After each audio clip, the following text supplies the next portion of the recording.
오늘 오전에 하나님 말씀은 마가복음 11장 19절부터 제가 26절을 받들어 읽겠습니다. 저녁이 되자 주께서 성읍 밖으로 나가시더라. 아침에 그들이 지나갈 때에 그 무화과 나무가 뿌리로부터 말라버린 것을 보고 베드로가 기억이 나서 주께 말씀드리기를 선생님 보소서 선생님께서 저주하신 그 무화과 나무가 말라버렸나이다 라고 하니 이거죠. 그러니까 12절 14절 보면 예수님이 딱 이 무화과 나무 잎사귀가 너무 무성하니까 이 정도 잎사귀면 당연히 열매가 있을 거라고 기대를 했는데 아무것도 없는 거예요. 그러니까 저주하시니까 말라버린 거죠.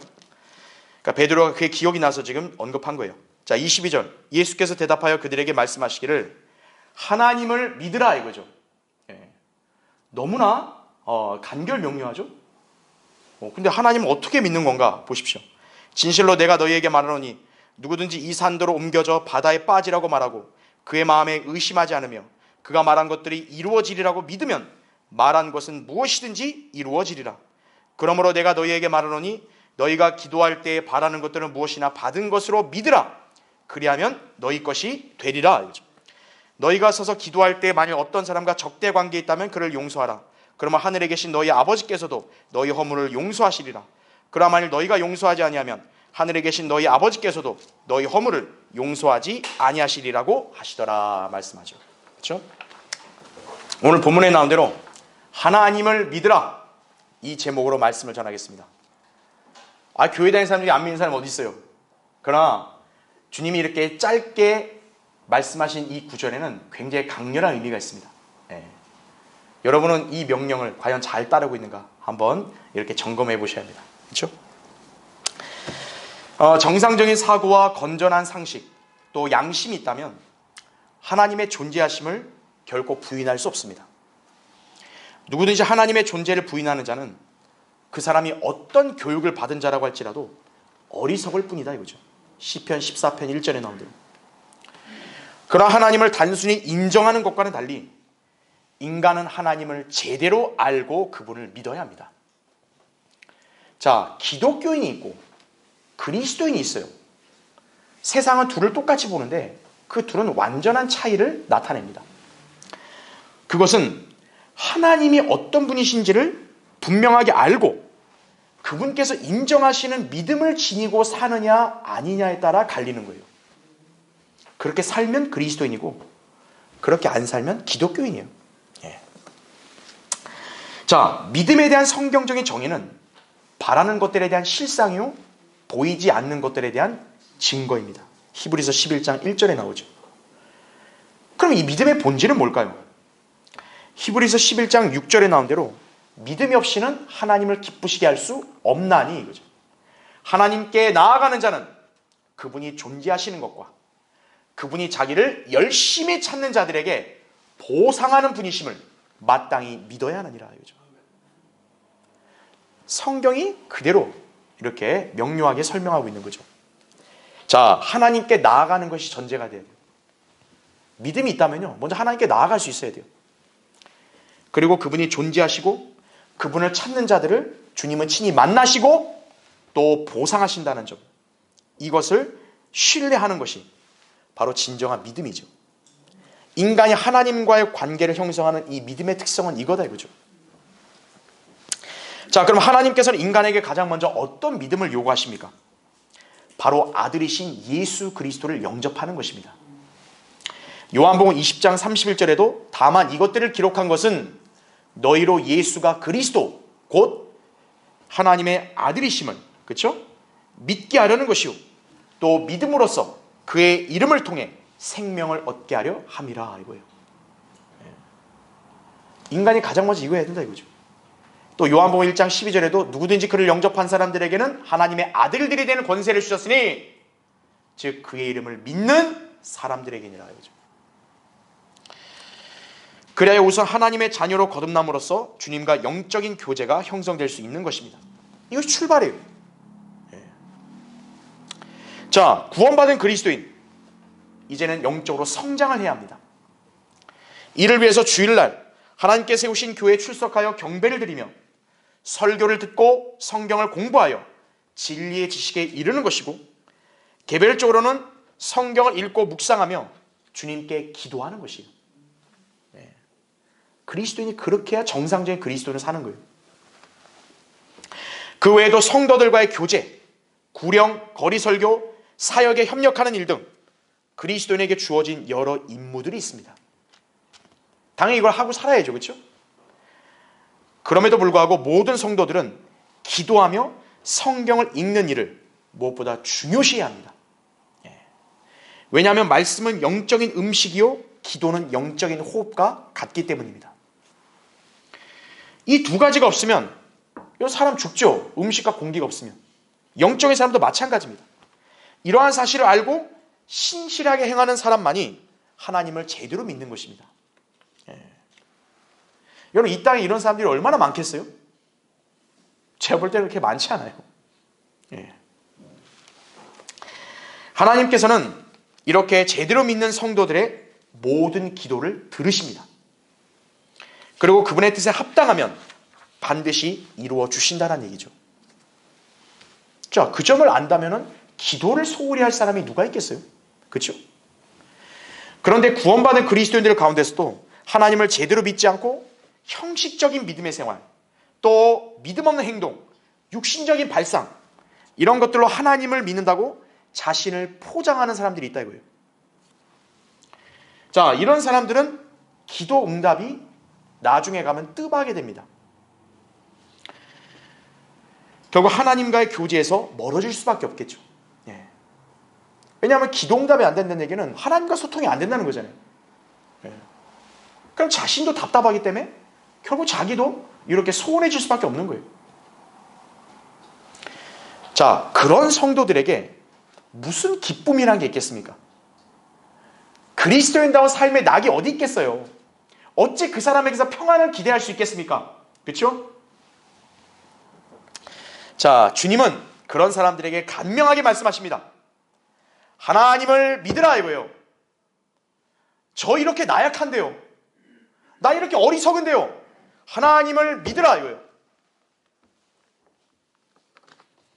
그러면 그분이 살아계심을 여러분이 누군가에게다 입증할 수 있는 거예요. 그게 뭐냐? 바로 기도응답이다 이거죠. 기도응답. 그렇죠? 자, 오늘 본문은 예수 그리스도께서 제자들에게 가르쳐 주시는 기도응답의 비결입니다. 여기에서 눈여겨봐야 할 사항은 바로 바라는 대로 이루어지는 믿음이다 이거죠. 바라는 대로 이루어지는 믿음. 이 믿음에는 어떤 의심이나 불신이 끼어 있으면 안 됩니다. 그러한 믿음을 가진 성도는 풍성한 열매를 맺는 삶을 살게 되는 것이며 자신의 열망을 믿음으로 다 이룰 수 있는 거예요. 그뿐만 아니라 하나님의 자녀로서의 합당한 자세와 태도를 나타낼 수가 있다 이거죠. 이러한 사람이 진정으로 하나님을 올바로 믿는 것이, 주님이 우리에게 왜 이렇게 짧으면서 이렇게 함축적인 명령하셨냐? 우리가 이렇게 믿기를 원하신다 이거죠. 우리는 항상 인생의 목적과 계획의 중심이 어디에 있는지를 확인해야 합니다. 하나님이 아닌 만약 자기 자신에게 있다 이거예요. 그러면 그러한 마음가짐과 태도를 돌이켜서 우리의 구주이신 예수 그리스도를 중심으로 두고 그분을 위해 살아야 합니다. 이것이 곧 헌신이죠. 그렇죠? 그런 성도가 성경적인 원칙을 준수하여 하나님을 믿고 그분 안에서 승리하는 복된 삶을 영위할 수 있는 것이다 이거죠. 그런 성도가 오늘 예수님이 여기서 가르쳐 주신 이 원칙을 준수하는 사람이에요. 오늘 이 설교를 통해 여러분은 하나님을 제대로 믿는 성도로서의 삶의 형태를 지녀야 한다 이거죠. 그래서 오늘 설교의 주제는 당신은 하나님을 제대로 믿고 있는가 이거예요. 믿는다는 게 옳다는 거 아는데 나는 하나님을 제대로 믿고 있는가? 자, 그거를 측정하는 건 여러 가지가 있지만 오늘 저는 이 시간 이 본문의 한정에서 여러분에게 그 측정할 수 있는 방법을 알려드립니다. 자, 첫 번째, 먼저 풍성한 열매를 맺는 생산적인 삶을 살아야 한다 이거죠. 자, 우리 아까 읽었던 거기 20절 21절에 보면 무화과 나무가 뿌리로부터 말라버린 것을 베드로가 보고 예수님이 어떻게 했다 그랬어요? 그 무화과나무를 저주했다고 말씀하십니다. 아니 그 나무가 뭔 잘못이 있다고? 왜 애꿎은 나무 저주합니까? 그게 아니라는 거죠. 바로 뭐냐면 열매 없는 그냥 잎만 무성한 거. 주님 보시기에는 그게 무가치하다는 얘기예요. 오늘 본문의 무화과나무, 열매 없는 무익한 신앙생활을 뜻하는 것으로 자기 의를 내세우는 이스라엘을 상징합니다. 무화과나무의 무성한 잎사귀, 사람들로 하여금 열매를 풍성하게 맺은 나무로 속이기 십상이죠. 예수님조차도 기대한 거예요. 이렇게 잎이 많으니까 열매가 당연히 많겠거니 한 거죠. 그러나 열매가 없다면 그런 잎사귀는 아무짝에도 쓸모없는 것입니다. 자, 이것은 종교생활만 가득할 뿐 무의미한 신앙을 상징하기도 한다 이거죠. 당시 이스라엘뿐만 아니에요. 오늘날 배교한 기독교나 이단 종파 등이 바로 여기에 속한다 이거죠. 로마서 10장 2절 3절에 나온 말씀이 이거죠. 내가 그들에 대해 증거하노니 그들에게는 하나님께 대한 열성은 있으나 지식을 따라 된 것은 아니니라 이거죠. 이는 그들이 하나님의 의를 모르고 자기들의 의를 세우려 함으로써 그들 스스로 하나님의 의에 복종치 아니하였음이니라 이렇게 말씀하는 거죠. 교회 생활이 없는 게 아니에요. 너무나도 열성적이에요. 일반 사람들이 봤을 때 이 사람만큼 잘 믿는 사람이 없을 정도예요. 그런데 정작 뭡니까? 지식이 따라 된 게 아니라 육신의 열성에 따라 된 거다 이거죠. 그러한 종교 생활에는 열매가 없어요. 입만 무성한 거예요. 인간들의 의로운 행실, 육신적인 발상, 주님께서는 단호히 거절하십니다. 하나님을 제대로 믿고 그분께 인정받으려면 하나님의 방법대로 그분께 나아가야 되고 그분의 말씀에 순종을 해야 되는 것이다 이거죠. 그리스도인은 성경적 원칙에 따라 예수 그리스도를 올바로 믿고 구원받은 하나님의 자녀입니다. 그렇죠? 생각해 보세요. 왜 우리가 저 일반 교회 사람들과 다르냐 이거예요. 우리는 그들보다 열성이 떨어질 수도 있고 지식도 떨어질 수 있다 이거예요. 지혜도 모자랄 수 있다 이거예요. 그러나 한 가지, 우리는 성경에 제시한 대로 하나님의 의를 그대로 받아들였다 이거예요. 그러니까 우리는 구원이라는 결실을 거둔 거죠. 그렇죠? 다른 종교에 그렇게 신봉하는 사람들은 그걸 못 거둔다 이거죠. 자, 주님께서 자녀들에게 원하시는 게 뭡니까? 잎사귀가 아니라 실제로 필요한 열매입니다. 열매는 나무가 수익을 공급받고 잘 자란 결과 발생하는 자연적인 이치다 이거죠. 그럼 참된 신앙도 뭡니까? 반드시 그에 합당한 행실이 뒤따라와야 하는 법이에요. 여러분도 주님께 인정받는 믿음으로 살고 있다면 반드시 열매를 맺는 생산적인 삶을 살아야 한다 이거죠. 자, 예수님께서는 일찍이 포도나무와 가지의 비유를 드시며 주님과의 교제와 열매를 맺는 삶을 가르쳐 주셨습니다. 자, 이 삶은 왜 중요할까요? 여러분, 왜 포도나무 가지의 비유를 말씀하셨고 왜 우리가 이 원칙을 알아야 될까요? 우리가 잘 살기 위해서예요. 그렇죠? 우리의 기도를 주님께서 경청해 주시는 것, 이게 얼마나 중요합니까? 그렇죠? 주님이 우리 기도를 안 들어주신다면 내가 이렇게 하나님 부르짖고 막 하나님 앞에 떠드는 게 헛수고 아니겠어요? 영적으로 풍성한 삶을 누려야죠. 그렇죠? 똑같은 삶을 사는데 공고하게 살면 얼마나 그게 괴로워요. 그렇죠? 풍성한 삶 살아야 돼요. 그리고 진정한 그리스도인의 간증을 지녀야 된다 이거죠. 그래서 예수님이 가르쳐 주신 이 비유는 중요한 거예요. 자, 그런 의미에서 한번 찾아보죠. 요한복음 15장 보십시오. 자, 요한복음 15장 거기 4절부터 8절 읽겠습니다. 내 안에 거하라. 그러면 나도 너희 안에 거하리라. 가지가 포도나무에 붙어있지 아니하면 스스로 열매를 맺을 수 없듯이 너희도 내 안에 거하지 아니하면 역시 그렇게 되리라. 나는 포도나무요 너희는 그 가지들이라. 그가 내 안에 내가 그 안에 거하면 그 사람은 많은 열매를 맺느니라. 이는 나를 떠나서는 너희가 아무것도 할 수 없기 때문이라. 내 안에 거하지 아니하는 사람은 가지처럼 버려져 말라버리느니라. 그러면 사람들이 그것들을 거두어 불 속에 던질 것이요 그것들은 타버릴 것이라. 자, 7절이 중요하죠. 너희가 내 안에 거하고 내 말들이 너희 안에 거하면 너희가 원하는 것은 무엇이나 구하라. 그러면 너희에게 이루어지리라.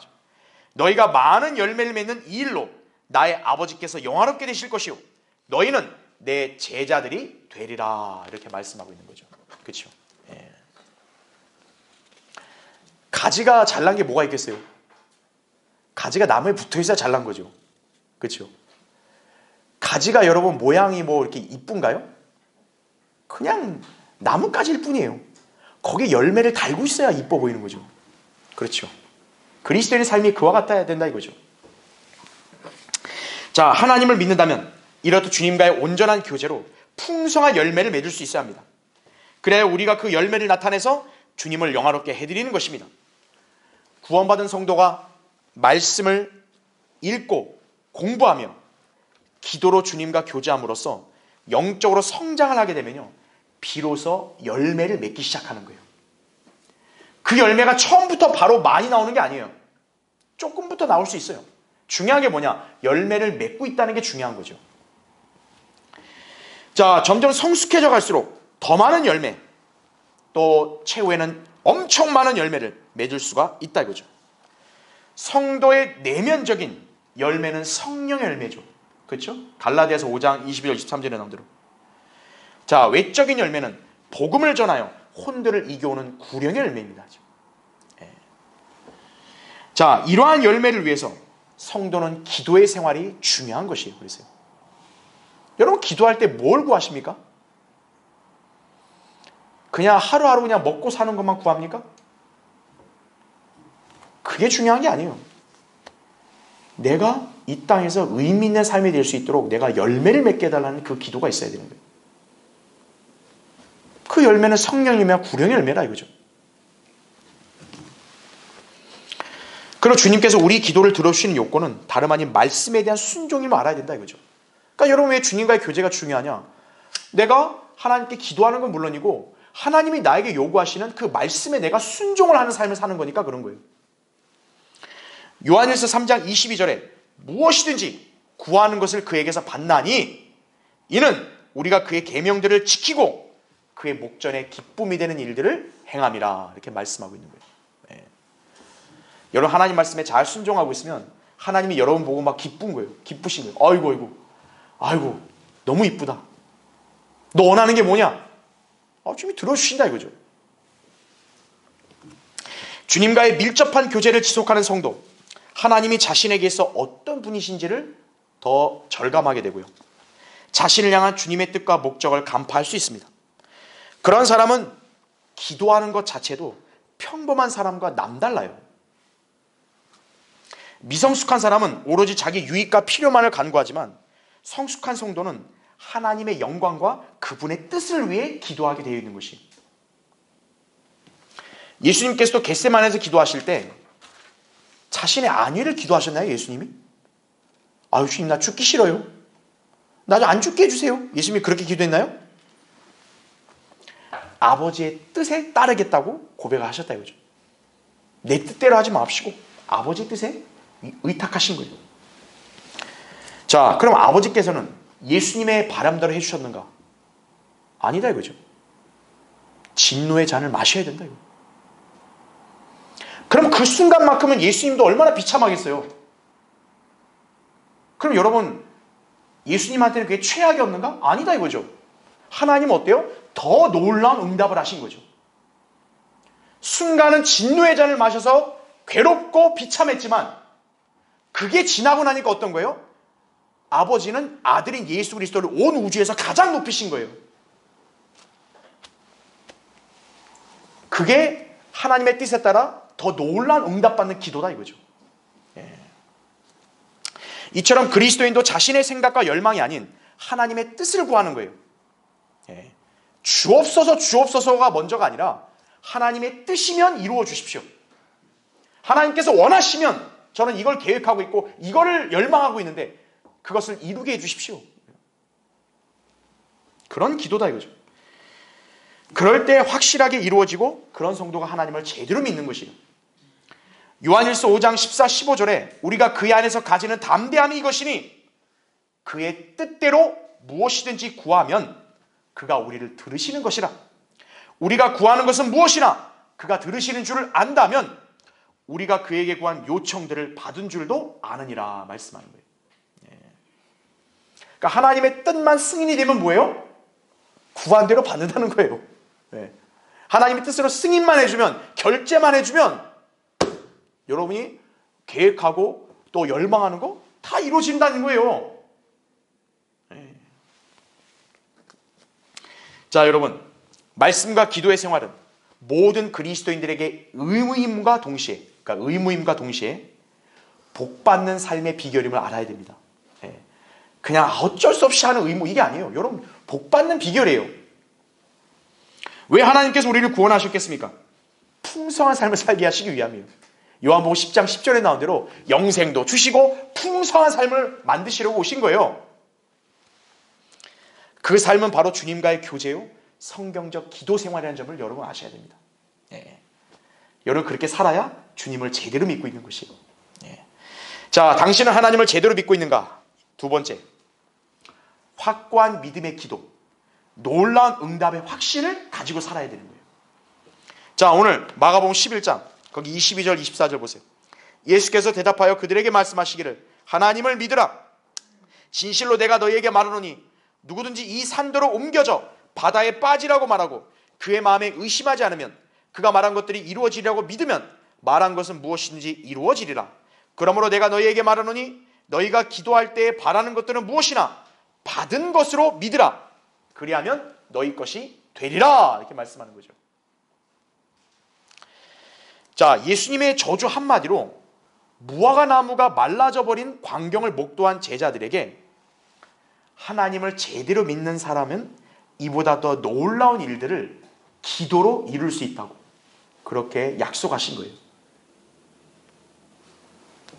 이것이 바로 믿음의 놀라운 능력입니다.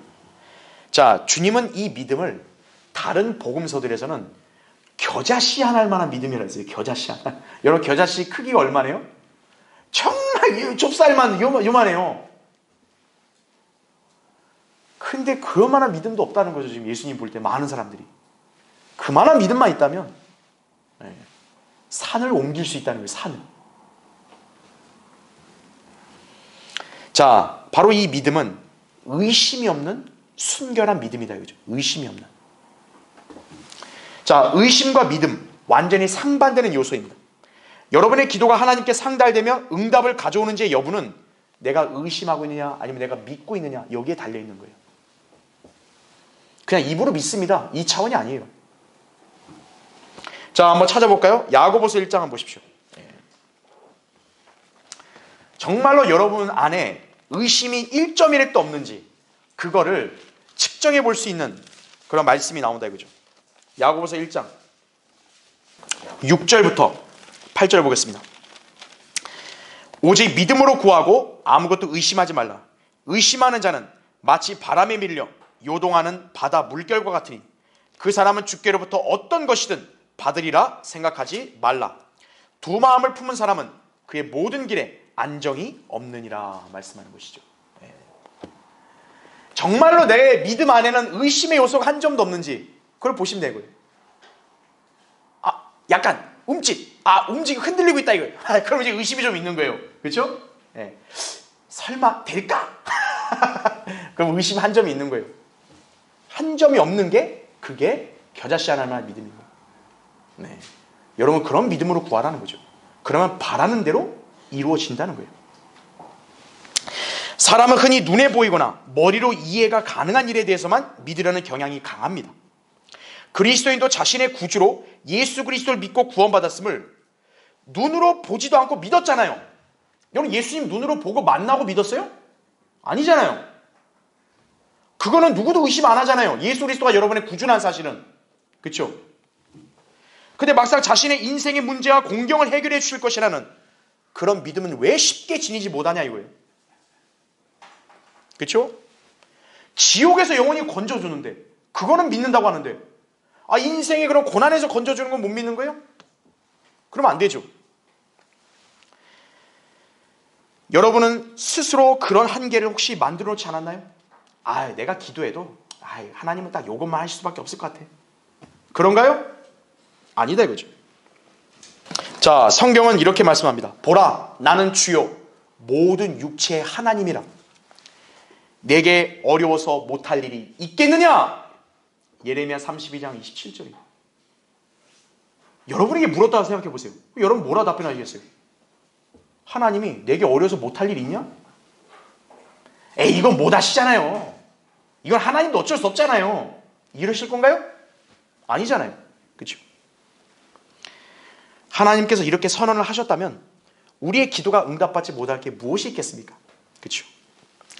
자, 하나님께서 나를 돌보시고 내 필요를 언제라도 채워주실 수 있는 아버지로 온전히 믿는 사람은 그러한 순간에 굳건한 믿음으로 기도하고 자신의 기도를 응답해 주실 거라는 확신을 지니게 됩니다.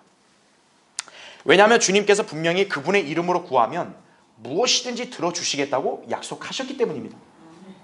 요한복음 14장 13절 14절에 또 너희가 내 이름으로 무엇인지 구하면 내가 그것을 행하리니 이는 아버지로 아들 안에서 영광을 받으시게 하려는 것이라. 너희가 무엇이나 내 이름으로 구하면 내가 행하리라 말씀한 거예요. 자, 당시 예수님이 사도들에게 이걸 약속하셨거든요. 그러니까 여기 제자들이 만약 이 약속을 믿었다면 어떻게 되겠어요? 의심하지 않고 믿었으면 지금 여기 예수님이 언급하신 대로 산을 옮길 만한 능력을 발휘할 수가 있는 거예요. 자, 여러분 이성적으로 이해가 가능하십니까? 기도했는데 산을 바다에 옮겼대요. 왜 이성적으로 이해가 안 돼요? 초자연적 기적이죠. 근데 하나님의 기도가 초자연적인 기적이 못 미칩니까? 아니라는 거죠. 주님은 이러한 역사를 굳건한 믿음으로 기도하는 제자들이 이룰 수 있다고 약속을 하신 거예요. 자, 오늘날 우리 그리스도인들, 주님께서 말씀하신 이 약속을 우리는 영적으로 적용할 수 있습니다. 자, 비록 우리는 사도들처럼 표적들을 행하진 않아요. 하지만 기도로 주님의 능력을 힘입어서 기적적인 역사를 경험할 수는 있습니다. 이것이 놀라운 기도 응답을 받은 사역자들과 또 우리 신실한 성도들의 간증 아니겠습니까? 다만 우리가 주님과 온전히 교제하며 그분의 뜻 가운데서 간구해야 한다는 전제 조건을 우리가 잊어서는 안 돼요. 여러분이 주님 안에 온전히 거하고 그분의 말씀이 여러분 자신의 삶을 주관할 때 여러분은 무엇이든지 담대하게 구하십시오. 그러면 여러분은 놀라운 기도응답의 경험을 지니게 될 것입니다. 예레미야 33장 3절에 하나님이 이렇게 도전하세요. 나를 부르라. 그러면 내가 내게 응답하겠고 내가 알지 못하는 크고 능력 있는 일들을 내게 보이리라. 이렇게 말씀하는 거예요. 하나님이 도전하잖아요. 나를 불러봐. 내가 너에게 응답을 하겠다 이거죠. 미국 알래스카에 사는 스티브라는 한 청년이 있었습니다. 이 청년은 생애 처음으로 교회에 출석을 해서 당시 그 교회 목사로부터 이 산을 옮길 만한 믿음이란 주제의 설교를 들었다고 합니다. 그 청년은 이 설교를 듣는 순간 뭐를 연상했냐? 자기가 이제 집 뒤에 산이 있는데 항상 겨울 때마다 눈사태가 일어나니까 굉장히 어려움을 겪는 거예요. 근데 여기 목사님이 믿음으로 기도하면 산을 옮긴다 그러니까 야, 이거 내가 힘드니까 이거 산 좀 옮겨달라고 나 기도 한번 해보자. 그렇게 결심을 한 거예요. 그래서 그는 믿음으로 주님 내 집 뒤에 있는 저 산을 옮겨주십시오. 그렇게 기도를 시작했습니다. 자, 그런데 그 설교했던 목사가 이 청년의 그런 상황을 듣고 나서는 오히려 그걸 무모하다고 여긴 것 같아요. 그래가지고 이보게 그게 은근히 걱정하고 그렇게까지 기도해봐야 무슨 막 이런 식으로 얘기했겠죠. 급기야는 뭐냐, 이 목사가 보니까 이 청년이 너무 순수해가지고 목사님이 그렇게 설교했으니까 나 그냥 기도할 거야 얘기해서 산 옮겨달라고. 그러니까 이 목사는 이 청년이 그렇게 안 될 것 같아서 실망하면 안 되니까 이 목사도 따로 기도를 했대요. 하나님 저 청년이 저 기도하지 말게 해주세요. 이 청년은 산을 옮겨주십시오. 이 목사는 아이고 하나님 저 청년 저러다 저거 실족합니다. 저 기도 안 하게 해주십시오. 둘이 기도 배틀이 붙었어요. 자, 하나님은 누구 손 들어줬을까요? 하나님은 이 스티브 기도에 손을 들어준 거예요. 자, 기도를 한 지 40일이 지나서요. 국가에서 이 스티브 청년 집 뒤에 우리가 새로운 고속도로를 놔야겠다. 고속도로를 놔야 되는 거 어때요? 저 산을 다 깎자. 그래서 트럭들이 와가지고 그 산의 흙을 모조리 다 실어서 다 날라버렸다고 합니다. 산이 옮겨졌죠? 스티브 윈, 그렇죠? 설교한 목사는 뭐예요? 회중들 앞에서 산을 옮길 만한 믿음. 그러면서 뒤에서는 아이 그게 되겠냐고. 그래서 우리 설교자 정신 차려야 됩니다. 설교자가 위선자가 되면 안 되죠, 그렇죠? 자, 이런데 하나님이 우리 기도를 응답해 주실 못할 이유가 있겠습니까? 예? 조지 뮬러, 생애 5만 번 기도 응답 받았다는 그 조지 뮬러는 어떤 일을 할 때 자신의 한계 따위는 상관하지 않았고 단지 그 일이 하나님의 뜻과 일치하는가만을 자기는 확인했다 그래요. 그래서 그것이 하나님의 뜻이 분명하다고 여겨지면 자기는 100% 응답될 걸 기대하는 믿음으로 기도하고 거침없이 일했다고 합니다. 그래서 그 사람이 5만 번 기도 응답을 받은 거예요. 자, 그러면 조지 뮬러와 방금 제가 거론한 이 스티브란 청년, 우리랑 뭐가 다르죠? 이 사람들은 발이 막 여러 개 달리고, 왜? 뭐 입이 막 여러 개예요? 우리가 왜 이들보다 기도 응답을 못 받을 이유가 있겠냐고요. 스티브 이 청년은 교회 처음 와서 그 기도한 거예요. 교회 처음 나온 사람이. 그러니까 교회 오래 다닌 사람보다 처음 나온 사람이 오히려 더 나을 수도 있어요. 보면 순수하거든, 그렇죠? 예. 믿음이 순수해야 돼요. 예. 내가 온전히 주님 안에 거하고 그분의 뜻 가운데서 기도하는 생활을 내가 하고 있다 이거예요. 그것이 바로 하나님을 제대로 믿고 있다는 증거임을 알아야 한다 이거죠. 그렇죠? 내가 기도하는 데에서 나는 어떤 의심 없다. 이거 하나님 뜻이 승인 받았어. 그럼 돼. 이건 무조건 돼. 그런 믿음의 기도와 확신, 그걸 가지고 있다면 여러분 하나님을 제대로 믿고 있는 거예요. 자, 당신 하나님을 제대로 믿고 있는가? 세 번째, 용서의 가르침을 실천하는 삶을 살아야 한다 이거죠. 오늘 거기 25절 26절 보세요. 너희가 서서 기도할 때 만일 어떤 사람과 적대 관계 있다면 그를 용서하라. 그러면 하늘에 계신 너희 아버지께서도 너희 허물을 용서하시리라. 그러나 만일 너희가 용서하지 아니하면 하늘에 계신 너희 아버지께서도 너희 허물을 용서하지 아니하시리라고 하시더라 이거죠. 본문에서 용서의 가르침은 교리적으로 대환란이나 천년왕국 때에 적용이 됩니다.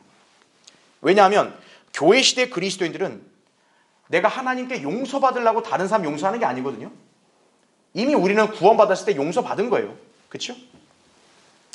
하나님의 놀라우신 자비로 죄사함 받고 예수 그리스도의 보혈을 통해 우리 모두 은혜로 구원을 받았기 때문이다 이거죠. 에베소 1장 7절에도 그 사랑하시는 이 안에서 우리가 그의 은혜의 풍성함을 따라 그의 보혈을 통하여 구속 곧 죄들의 용서함을 받았느니라 이거죠. 이 놀라운 은혜와 감사를 깨달았기 때문에 우리 또한 형제 자매들을 기꺼이 용서해 줄 수 있는 것입니다. 자, 그러나 지금 여기서 우리는 용서하지 않는 마음을 가진 채 하나님께 나아갈 수 없다는 점을 보는 거예요. 비록 우리의 구원을 잃어버리는 거 아니지만 여러분이 용서하지 않는 마음을 가진 채로는 하나님께 기도할 수 없다는 거예요. 자, 여러분의 기도 응답에 방해가 되는 요소가 바로 용서하지 않는 마음이다 이거죠. 주님은 그런 마음으로 나오는 성도를 기뻐하지 않으시기 때문입니다. 자, 용서하지 않는 마음에는 무엇이 내재되어 있냐면 누군가에 대한 억하심정이 있는 거 아니겠어요? 또 미움이 있는 거 아니겠어요? 심지어는 정죄나 저주까지 있을 수 있다고요. 그렇죠? 용서하지 않는 건. 그러한 요소는 모두 죄에 해당됩니다. 주님은 거룩하시기 때문에 성도가 죄에 연루되어 있으면 그 사람의 기도는 막힐 수밖에 없는 거예요.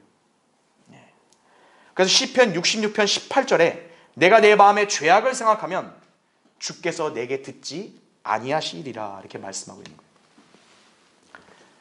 여러분의 기도가 막힌다면 이게 얼마나 참 손해입니까? 그렇죠? 그러니까 여러분이 그런 손해를 안 당하려면 용서하는 마음을 가져야 돼요. 그리스도인은 하나님 앞에 거룩하고 순결한 상태로 나아가기 위해서 누군가에 대한 분노와 증오가 있을 시에는 먼저 스스로가 아예 용서하는 마음을 갖고 실천을 하십시오. 우리가 어떤 행위든 구원받기 위해 하는 게 아니에요. 내가 구원받았으니까.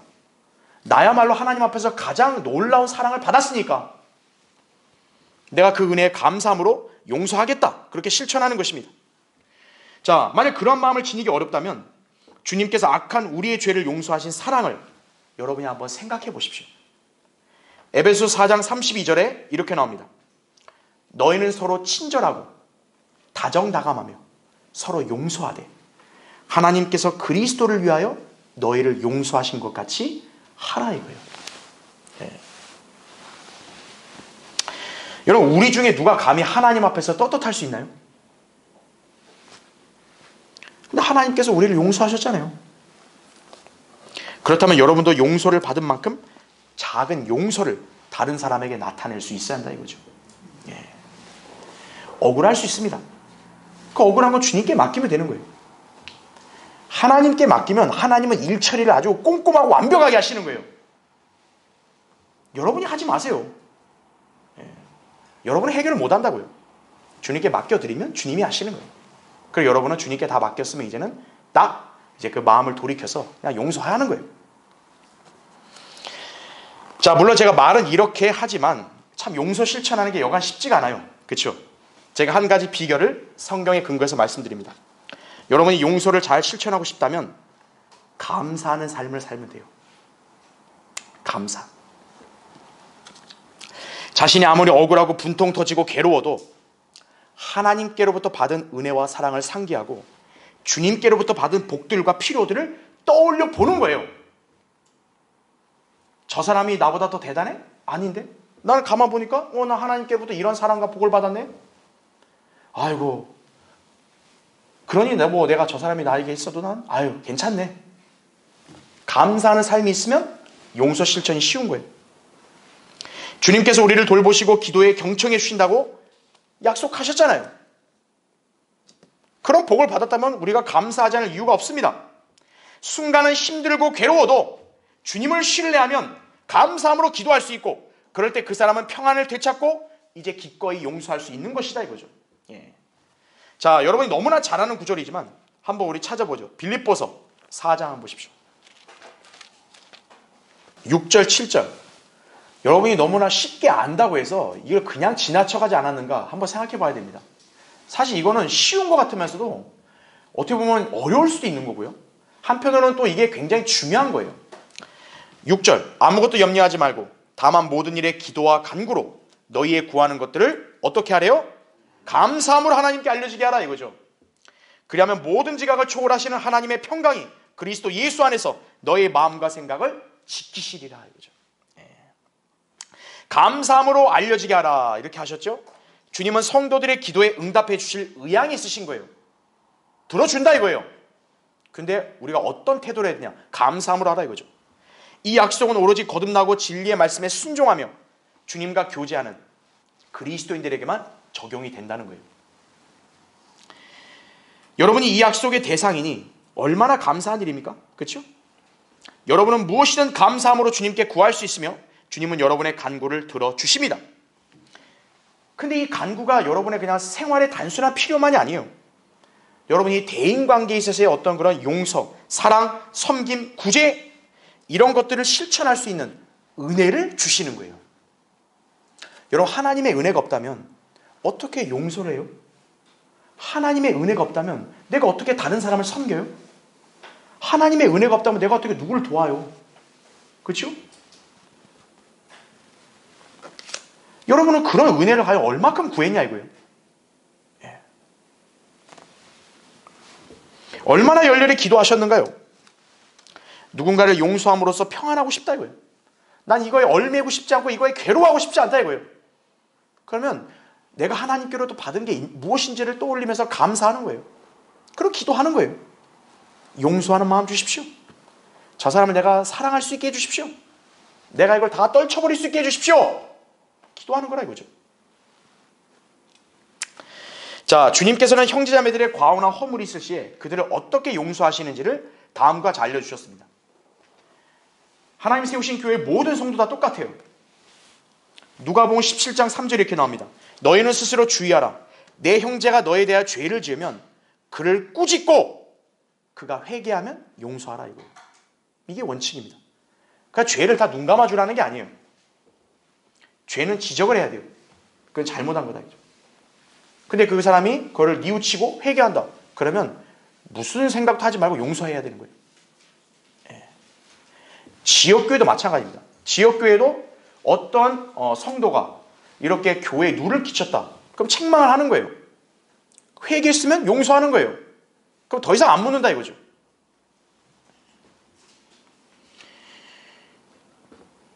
만약 상대방이 마음을 다해 용서를 구했어요. 근데 우리 마음속에 자존심을 내세우고 분이 풀리지 않는다 해서 반감이나 적개심의 쓴뿌리를 지니고 있다면 우리는 그걸 확실하게 제거해야 된다 이거죠. 왜냐? 주님 명령에 순종하는 것뿐만 아니라 나 자신을 위해서 하는 거예요. 예. 이 원칙을 누구는 안 지키더라 이거예요. 그럼 여러분은 지킬 때까지 내가 기다리겠다 이게 아니라 그냥 여러분이 마음으로 그냥 용서해 버리는 거예요. 그냥 잊어버리는 거예요. 왜냐? 내가 이 사람과 옥신각신이 중요한 게 아니라는 거죠.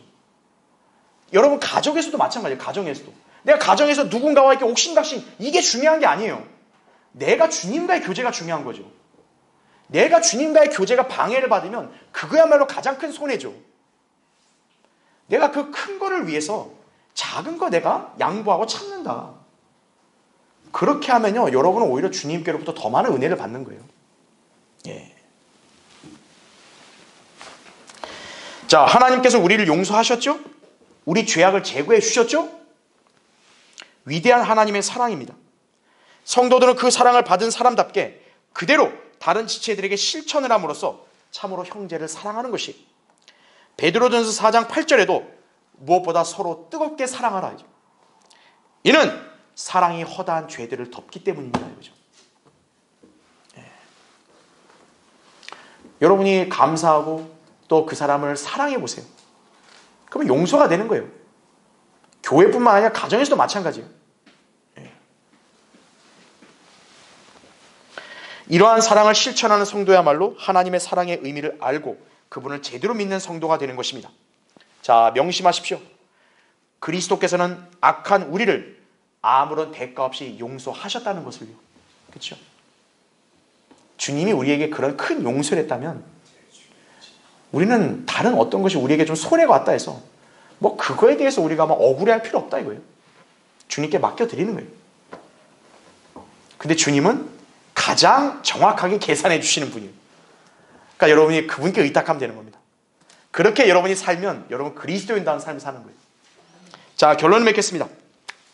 온 우주 만물을 지으신 창조주 하나님께서 인간들에게 바라시는 점은 그분을 믿는 믿음입니다. 주님은 분명히 믿음 있는 성도들을 기뻐하시고 그들에게 확실히 보상하신다고 약속을 하셨습니다.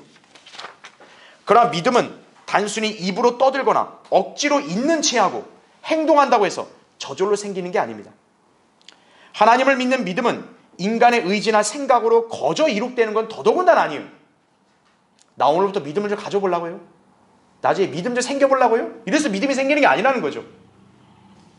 하나님을 올바로 알고 그분을 제대로 믿으려면 하나님의 말씀이 가르치시는 대로 행해야 되는 거예요. 성도가 하나님의 말씀과 기도를 통해 주님께 더 가까이 나아가고 그분과 교제하며 섬김의 삶을 지속할 때 그 사람은 하나님이 진정으로 나 자신에게 어떤 분인지를 더 실감하게 되는 거예요. 그냥 믿는 채 하는 것이 아니라 제대로 믿고 살 수가 있는 거예요. 그러한 믿음 생활의 증거로 그 성도의 삶에는 풍성한 의의 열매가 넘치는 거예요. 빌립보서 1장 11절에 나온 대로. 그의 삶 곳곳에는 놀라운 기도응답의 간증과 더불어 주변 지체들을 향한 사랑과 용서가 가득하다 이거죠. 자, 이러한 사람에게서 뭐가 풍기냐? 그리스도의 향기가 풍기는 거예요. 그리스도의 향기가. 고린도서 2장 14, 15절에 항상 우리를 그리스도 안에서 승리하게 하시고 또 어느 곳에서나 우리로 하여금 그분에 관한 지식의 향기를 나타나게 하시는 하나님께 이제 감사하노라.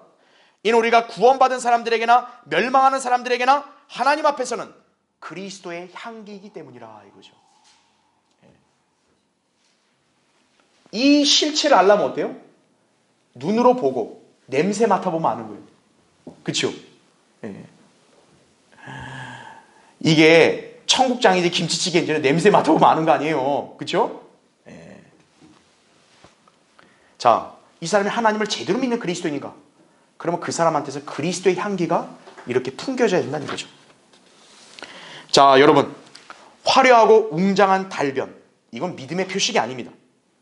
주님은 마음에서 우러나오는 믿음의 고백과 찬양을 기뻐 받으십니다. 믿음이 없는 사람의 입에서 떠드는 온갖 기독교나 신앙에 관한 이야기는 사탕발림에 지나지 않습니다. 행동하는 믿음이 있어야 합니다. 그것도 바른 성경에 입각한 성경적인 믿음의 행실이 필요한 거예요. 그럴 때 여러분의 삶에는 성령의 열매, 사랑, 기쁨, 화평, 오래 참음, 친절, 선함, 믿음, 온유, 절제, 이 9가지가 골고루 나타나는 것이, 자, 얼마나 아름답습니까? 그렇죠? 그 성도의 생은 얼마나 생동감이 넘치겠어요. 여러분은 이러한 삶으로 하나님을 믿으라, 이 예수님의 명령에 온전히 순종했다고 칭찬받는 그런 성도가 되기를 바랍니다. 자, 기도하겠습니다.